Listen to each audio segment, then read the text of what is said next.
at this. My goodness. I am fired up.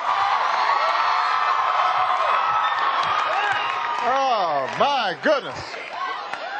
This is unbelievable.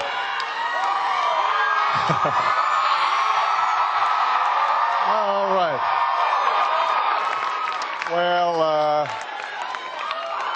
Well, George Mason knows how to throw a party, obviously.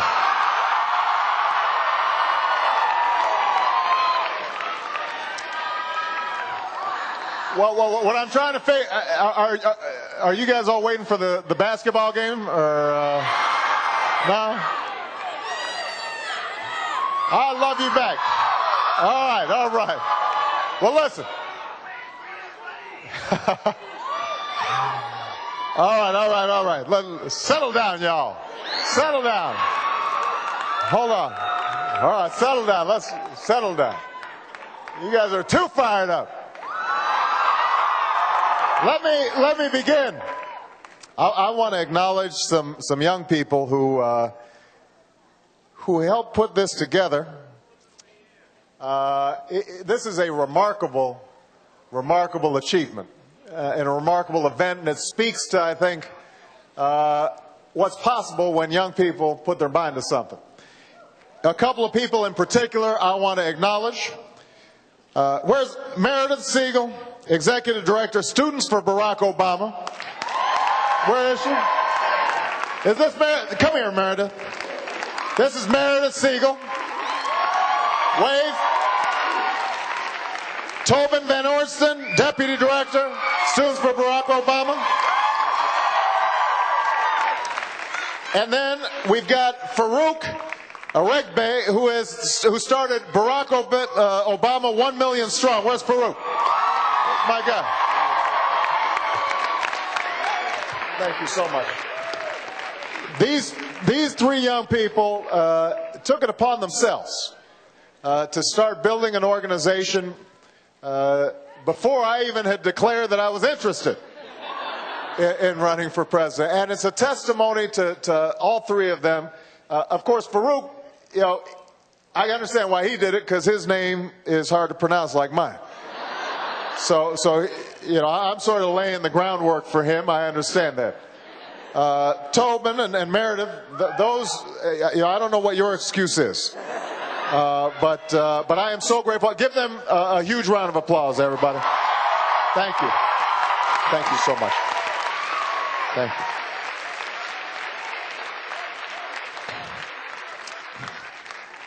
So listen, I love you back.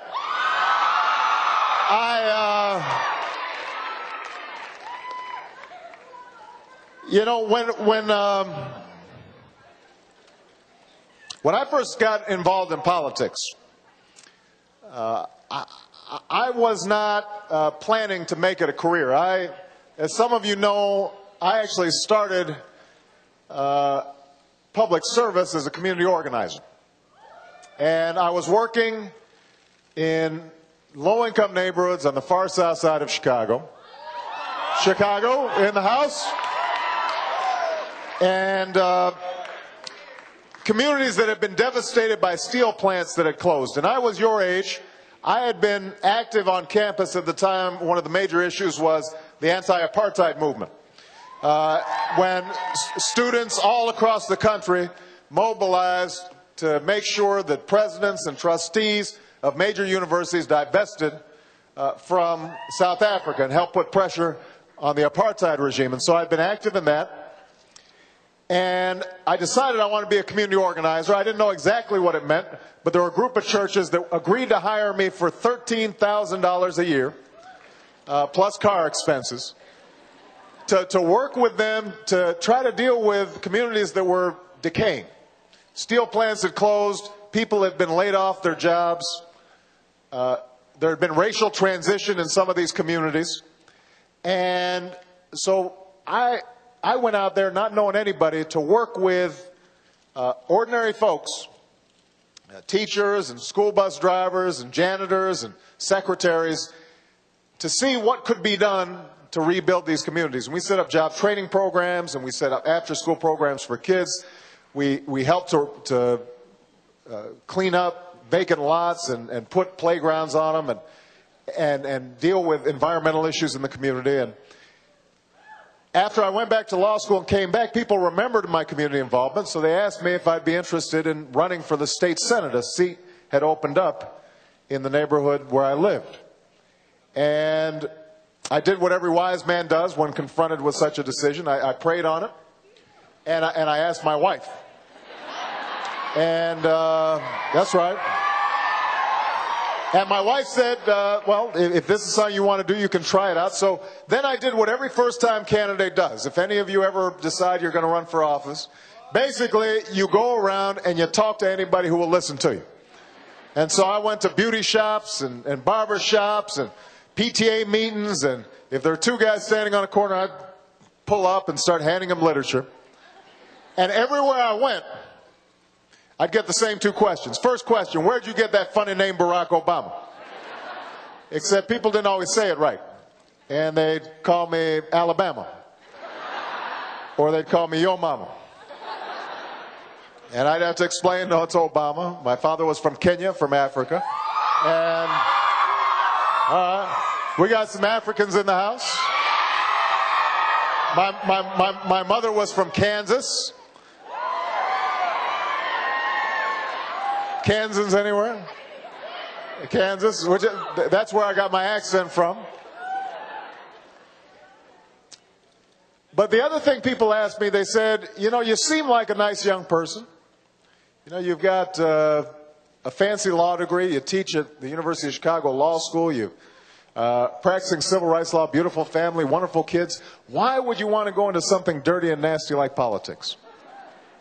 Why would you want to go into politics? And the question's understandable because at some level, even those of us who are active in politics feel a certain cynicism about the political process.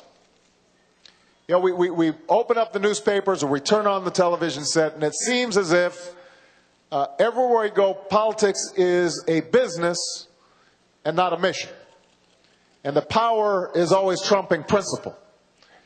And you've got a lot of self-appointed leaders who are long on rhetoric but short on follow-through. And so people feel discouraged and they feel cynical. And maybe they go and vote every 2 years or 4 years, but they don't really have confidence that government is going to make a difference in their lives. In fact, they hope that government does them no harm. And nobody's more cynical about politics and government than young people, because they've grown up in the midst of a politics that is all about slash and burn, nastiness and negative ads and name calling and gridlock. And so you guys don't have much of a memory of the possibilities of a politics that transcends and brings people together. But here's what I told people when I first ran for office, and it's something that I still say today. And that is that there's always been a running thread in American history of a different kind of politics. A politics that's based on a very simple idea that we are all connected as a people.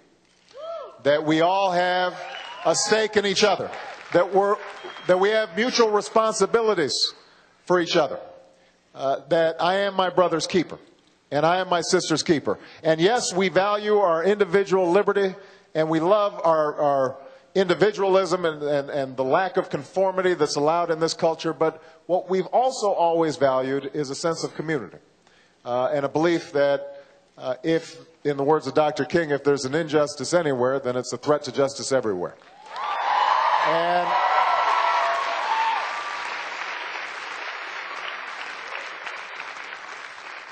And that's the spirit. That's the spirit of the kind of politics I've tried to practice in the state legislature, the kind of politics that I've tried to practice in the United States Senate, and the kind of politics that I hope to be engaged in a campaign over the next year to win the Democratic nomination for the presidency of the United States.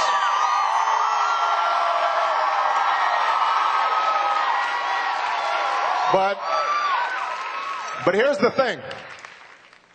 I can't do it alone.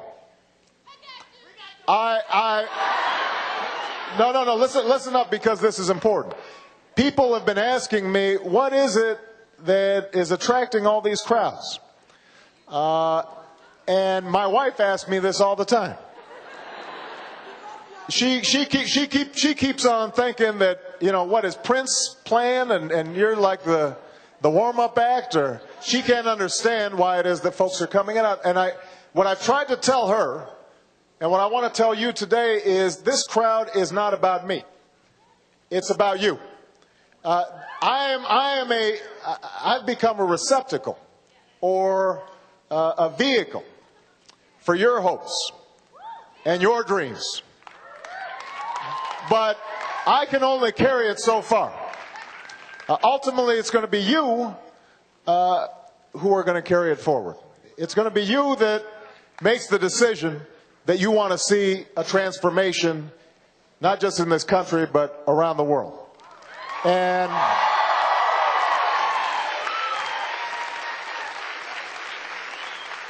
Lord knows we need that transformation, because we are at a crossroads in this country domestically, and we're at a crossroads internationally.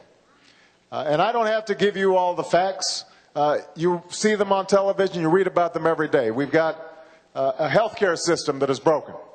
And many of you may be on healthcare here at school, maybe on your parents' healthcare, but particularly young people, once they enter the job market, discover that it's not so easy getting healthcare. And if you get sick, it can potentially bankrupt you. And then imagine if you're a mother or a father that doesn't have health care, and you see your child get sick, and you've got to take them to the emergency room, and they turn you away because you don't have health insurance. Been there. And a lot of people have. And you wonder, why is it that we can't do something about that? It's not a technical problem. It's not that we don't spend enough money on health care. It's that we have not exerted the political will to transform this system so that everybody has basic, decent health care all across America.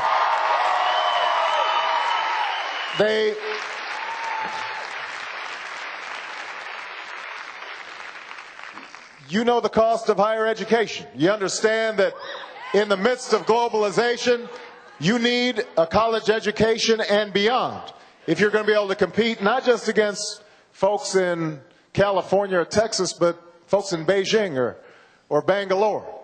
And yet, what does Congress do? Instead of making student loans cheaper, they make them more expensive.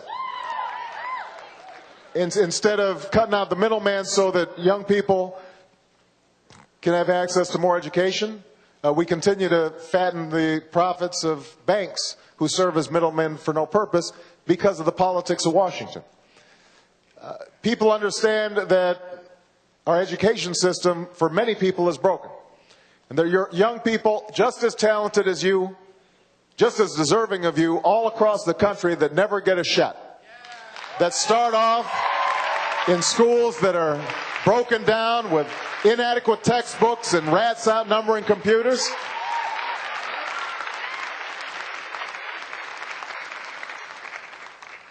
This generation, more than anybody, understands that unless we have a serious energy policy, we may not have a future.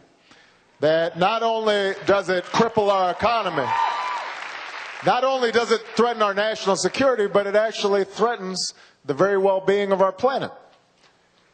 And so you look at that and you say, well, why can't we do something about that? Why can't we make a difference? And the answer is you can. You know, I wrote a book titled The Audacity of Hope, and some people ask me, some folks ask me, where did I get the title? And I told them I actually got the title from my pastor in Chicago named Dr. Jeremiah A. Wright Jr. And I did not grow up in a church. But when I was a community organizer, that's when I joined this church. And I walked in one day and he gave a sermon titled The Audacity of Hope. And the idea that he offered was very simple. He said, you know, the easiest thing to do in life is to be cynical. The easiest thing to do in life is to say nothing's going to change. You can't make a difference. The world is as it is. You look around, you see famine and poverty and despair and cruelty and injustice. There's nothing we can do about it.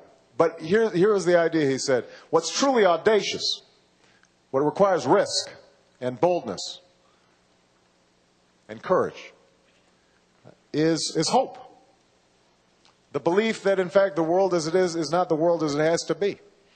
That it's possible, just possible, that if each of us get over the fears and constraints and inhibitions to our imagination and decide to work together, that we can completely transform this place. And I love that idea of the audacity of hope, because not only did I love it for myself, because it told me that, you know, to be hopeful is not to be blind to problems. It's to look squarely at problems and decide that we can solve them. To face up to injustice and racism and poverty and war. But it's also because the history of this country, to some degree, has been built on that audacity. I mean, think about it. This country started with a bunch of ragtag colonies deciding to overthrow the most powerful nation on earth and start their own country. And then when they decided to start their own country, they said, you know what, we're not going to do like they do back in Europe. We're not going to have feudalism and monarchy. We're going to have this government of and by and for the people. And then somebody noticed, well, you know what, you've got slavery on your shores, and I guess that's how it's got to be. You can't change that. But some people said, no. We actually think that we can transform this and create a more perfect union. And so a civil war was fought. And people marched, and people spoke out, and people went to jail in order to create that more perfect union. And then some people said, well, we noticed that women can't vote. And you know women weren't going to take that, because they understood, you know, we're smarter than these guys are, and they work harder than we do. So they started marching and agitating until they got the right to vote. And at each and every juncture of our history, somebody's been audacious enough to say, we can do something different. And more often than not, it's been young people who've done it. When a Vietnam War was being fought that people realized made no sense and was destroying our credibility in the world, it was young people who stood up and said, enough. And when Jim Crow still was the law of the land in half of this nation, it was young people who got on buses and went down south to register voters and to march.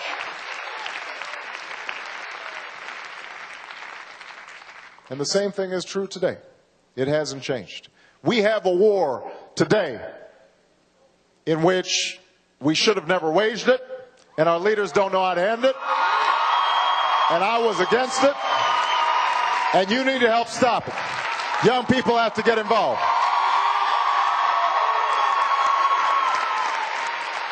We have an economy that is serving the few but not the many. And it's going to be a legacy of debt and decline unless we make some difficult decisions around issues like health care and making sure that our prosperity is spread all throughout the economy. It's not going to change unless young people change it. We've got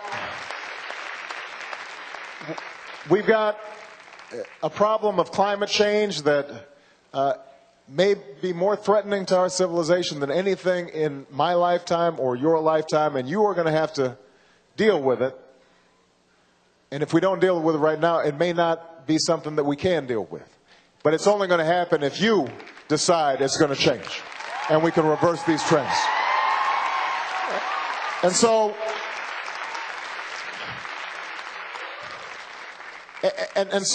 what I'm hoping that all of you take from today is not that you went to a fun rally, although this was fun. It's not that you went to hear a politician speak, but rather that it made you question and ask yourself, what is it that you can do to make this country and this world better? And if you ask yourself that question, you know, if you feel inside yourself this confidence, this trust in your capacity to put your shoulder to the wheel and change history, then I'm absolutely confident that America will change, and it will change for the better. I'm absolutely confident of it. But now, just in case you are uncertain of your own capacity to change, just remember where I came from. Just remember that I was born in Hawaii and basically raised by a single mom. Just remember that I've probably made more mistakes as a teenager than the vast majority of the people in this crowd. Just remember that you know, when I moved to Chicago, I didn't know a soul. I don't come from a political family. I've got a name that people can't pronounce.